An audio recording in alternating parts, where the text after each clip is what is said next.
Teníamos en espera a Pedro. ¿Hola? No, era básicamente lo que dijo Gemma, las diferencias sociales que existen hoy en día y que cada día se hacen más evidentes. Ya. Sí, tengo a Sandra y luego me gustaría mucho, enlazando un poco con este último argumento de Antonio, tenemos una pregunta adicional al debate, sobre todo con esto que tiene que ver con el tema de ir del individuo y de lo comunal. Pero vamos a permitirle a Sandra hablar un minuto y luego retomamos esta idea. Mi comentario va más hacia niños pequeños. Yo soy profesora de niños de primaria y también he trabajado con niños, con adolescentes, preadolescentes, y siempre como el vínculo que generan los niños con el profesor es como la base del aprendizaje y cómo ellos ven lo que aprenden y cuánto se involucran en su mismo aprendizaje.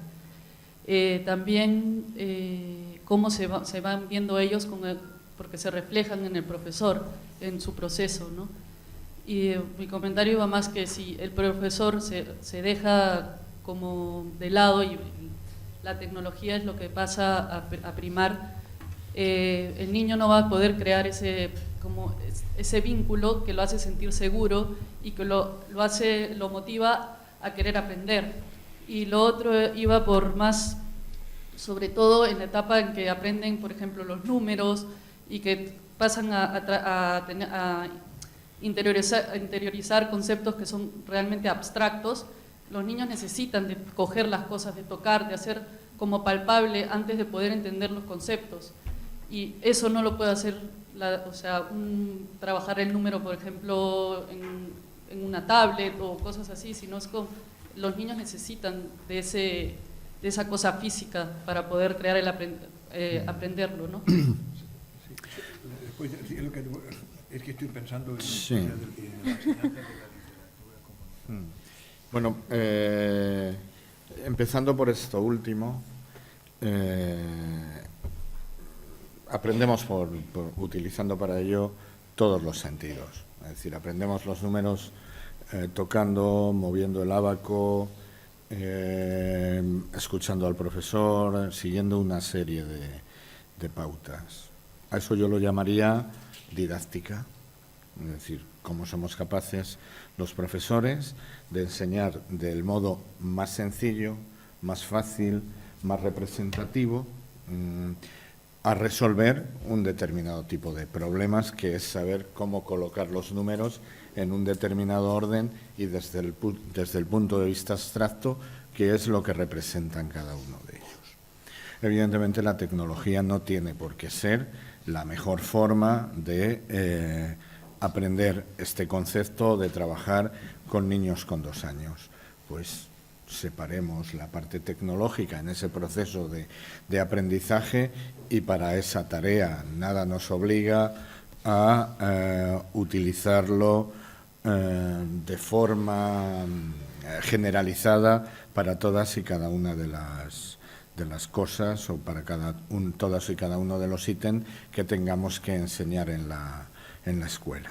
El profesor es un vínculo, es verdad, es un vínculo entre ese banco de conocimientos que tienen que ver con la educación, con la vida de la escuela, con los padres y con el propio crecimiento del hijo.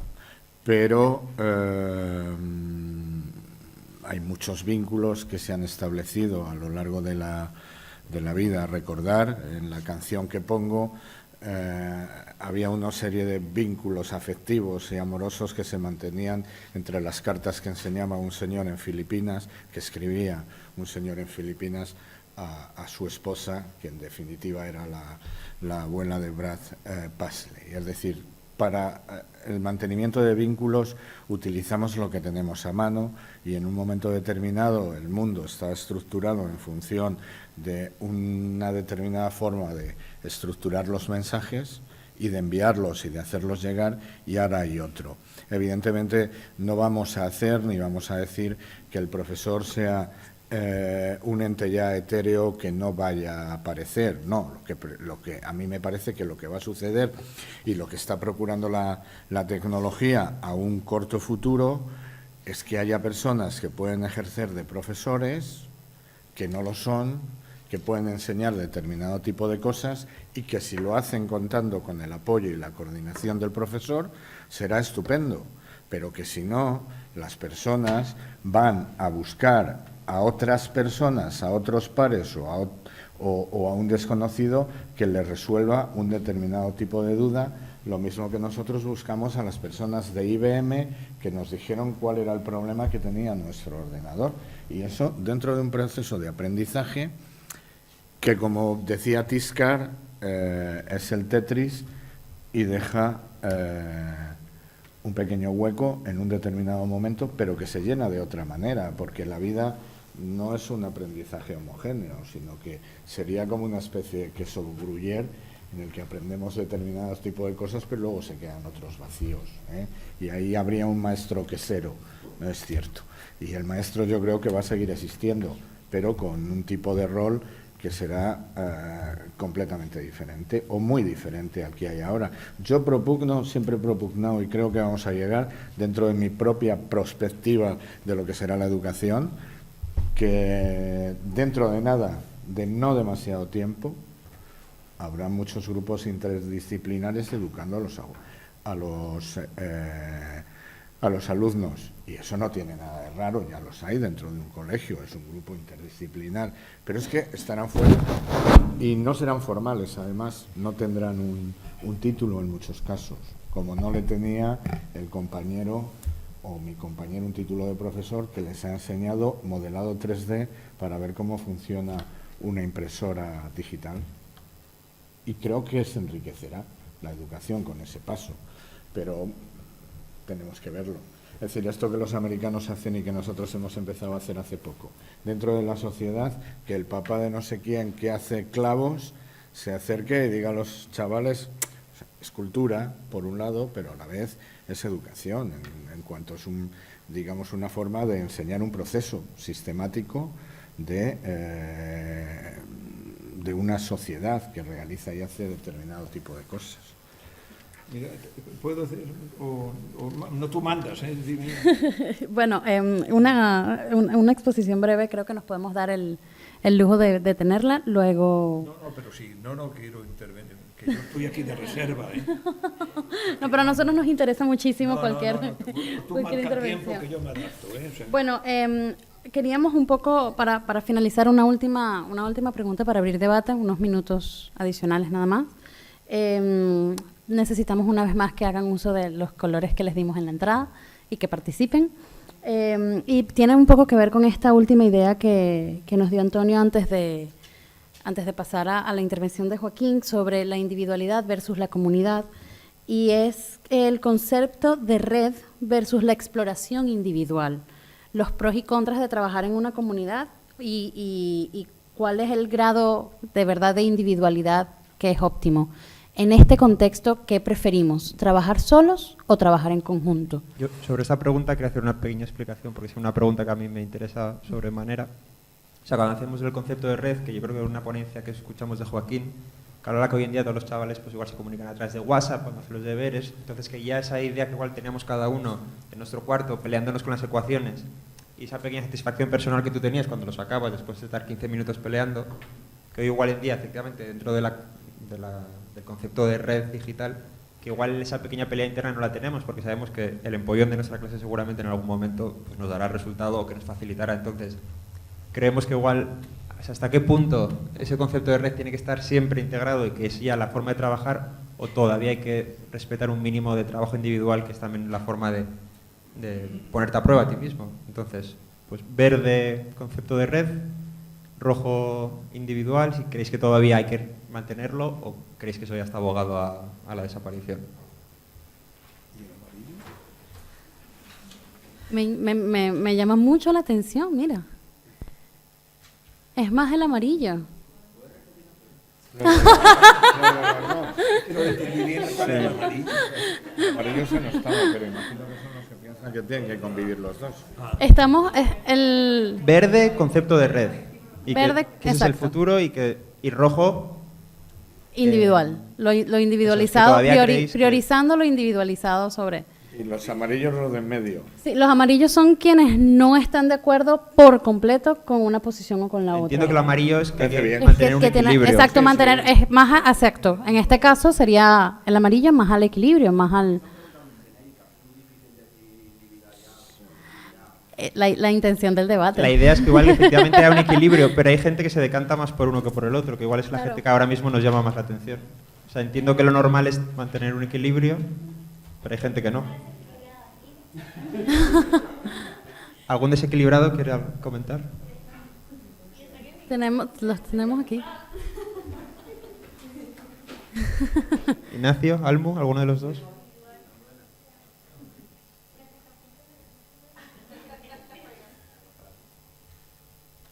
Bueno, yo siempre pienso que hay que fomentar ese pensamiento individual. El valor de las personas reside en eso, en tener unos pensamientos y un sentir propio en contra de pues, ese pensamiento alienado que muchas veces pues, te conduces a él porque el resto lo hace.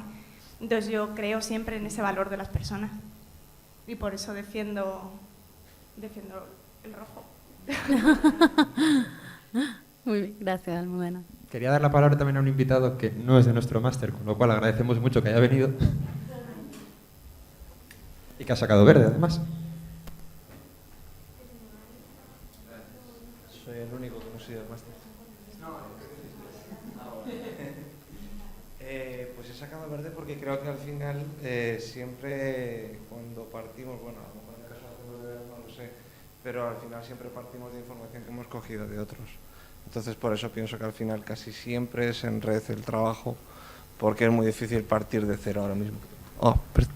Perdón. Decía que he sacado verde porque partimos siempre del trabajo de terceros o casi siempre del trabajo de terceros. Es muy difícil empezar algo desde cero que no se le haya ocurrido nunca a nadie y hacerlo creo que es poco productivo la mayoría de las veces. Siguiendo un poco con esta idea, ¿qué tan cierto es que en estos contextos no hay espacio para la individualidad y que en estos contextos es solo lo colectivo lo que prela? Yo creo que es erróneo. Creo que la individualidad siempre tiene espacio. De hecho, la interpretación en la mayoría de los casos es individual. La construcción del concepto cultura, sea cultura técnica, sea cultura económica, sea cultura política, sea cultura social, generalmente es colectiva. Ahora bien, la aportación que un individuo puede hacer a través de la interpretación de lo anterior a lo que puede ser cultura, vamos a suponer, técnica de futuro, no deja de ser más que el apoyarse, como decía Newton, me he apoyado en hombros de gigante. Todos vivimos dentro de una sociedad. Ahora, la red efectivamente permite amplificar los mensajes individuales, lo mismo que permite una existencia plena en red, cosa que antes era mucho más complejo. Pero los movimientos, la posición individual, la tecnología no la elimina. La posición individual es una manera, una forma de estar y de entender el mundo, naturalmente desde el punto de vista de las matizaciones, en la mayoría de los casos, no de la ruptura o de la disrupción, porque estas se producen en muy pocas ocasiones y casi nunca en la vida de un individuo. Un individuo toma una determinada postura, la defiende, la argumenta y la difunde. Mira, yo creo que esta es una excelente pregunta, como todas las que habéis preparado, porque tiene muchísimo contenido, ¿no?, detrás y, por tanto, no se agota ni muchísimo menos con las posibles... Son muy interesantes. Claro, nos coge a todos y nos pilla los dedos porque, claro, el concepto de individualidad y colectividad nos lleva a un problema del ser humano que abarca desde las religiones hasta la anarquía, que es la idea de creer que en el principio es en el individuo y que luego, bien sea el pecado, bien sean los otros, bien sea el poder, sofoca al individuo. Esa visión de la que no se libró ni siquiera el anarquismo del 19, nos condiciona la reflexión. En el principio, ya nos dice, habría que recurrir a Darwin, no, en el principio no es el individuo, en el principio es la ausencia del individuo, es la especie, y a partir del fenómeno de la cultura empieza a aparecer la sociedad, es decir, los grupos sociales, y como resultado de los grupos sociales empieza a aparecer el sentido de individualidad. La individualidad es un fenómeno especular y el espejo es los otros. Sin los otros no eres individuo y para que haya otros tiene que haber comunidad.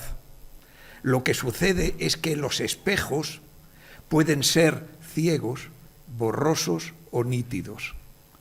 ¿Y qué sucede? Que muchas comunidades entre las que nos movemos, desde la familia, el lugar de trabajo, el lugar pues, de estudios de la universidad, cualquier cosa te produce muchas veces el efecto del espejo ciego. Es decir, estás viviendo en comunidades donde día tras día machaca tu existencia diciendo no existo, no me reflejo, o me reflejo de forma tan borrosa en los otros que no me reconozco. Por eso la clave es diseñar, hablabas antes del Hubble, ¿cuál era el reto fundamental de la construcción del Hubble? La perfección de su espejo, sin el cual no veías el universo. Y cuando precisamente se desajustó ligerísimamente, hubo que montar toda una operación de reajuste del espejo. El diseño ahora de las comunidades para que aparezcan los individuos es clave. Pero lo curioso es que para que tú te reflejes necesitas cada vez más la perfección del espejo que está en la circularidad. Los círculos pequeños son en aquellos en los que tú te sientes reflejado y a medida que aumenta su tamaño va perdiendo nitidez ese espejo y desapareciendo tu identidad y tu individualidad. Por eso no hay nada más machacante para el individuo que los fenómenos de masa. Es machacante. Solo ves el que está en la cúspide. Claro, precisamente uno de los fenómenos de la red es la capacidad de que los humanos diseñen sus espejos, es decir, creen sus círculos próximos por algún motivo, gustos, atracción por algún motivo, pero con la fabulosa capacidad de que ya no son tus vecinos, que antes te condenaba a la distancia a decir, es que nadie me comprende, nadie me merece la pena. ¿Por qué? Porque tenías 4 de tu comunidad y ahora puedes crear esos 4 aunque les separe la distancia. Por tanto, potencialmente la red tendría que desarrollar el fenómeno de la individualidad a niveles insospechados hasta ahora. La red es fundamentalmente, como decía antes, si la entendemos como la emergencia de los grumos, la mejor manera de luchar contra los totalitarismos. Pero, a la vez, como todo fenómeno evolutivo, tiene el mismo camino, porque es una encrucijada, otra salida, que es, naturalmente, que se den todos los fantasmas que venimos arrastrando en la contemporaneidad de totalitarismos que dejan a los del siglo XX como juguetes. Y las dos posibilidades se abren, o una verdadera anarquía, es decir, la aparición del individuo en su plenitud gracias a los otros, o por el contrario, que unos acaben con todos, que es el totalitarismo. Y las dos formas tienen la herramienta que es la red. Sí, y así se ha utilizado. Sí. Ha sido lo habitual. A mí me gustaría simplemente decir una frase, yo creo que lo damos por cerrado. Es decir, en la medida que hablamos de individualismo, de que significamos el papel del individuo en el momento en el que el individuo se comunica, desaparece como tal individuo para tratar de incorporar en otros las ideas, percepciones, visiones e interpretaciones del mundo que él tiene. Es decir, a base de querer influenciar y de añadir gente y personas a su postura. Entonces, en ese sentido, nos hemos movido siempre así y la red hará tanto una cosa como otra.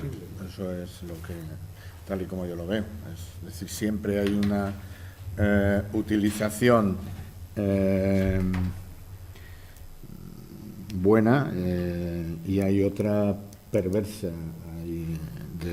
de los instrumentos técnicos. Quizá en la técnica eso es donde más se ve, aunque la ideología también sucede lo mismo. En definitiva, la ideología ha hecho también avanzar la técnica hacia un determinado lugar y no hacia otro. ¿Alguna pregunta entre el público? ¿Alguna intervención? Bueno, muchísimas gracias a Antonio y a Joaquín. Damos paso a un pequeño descanso de 15 minutos y retomamos nuestro debate y nuestra mesa redonda y nuestro debate en la segunda porción de nuestra intervención del día de hoy. Muchísimas gracias.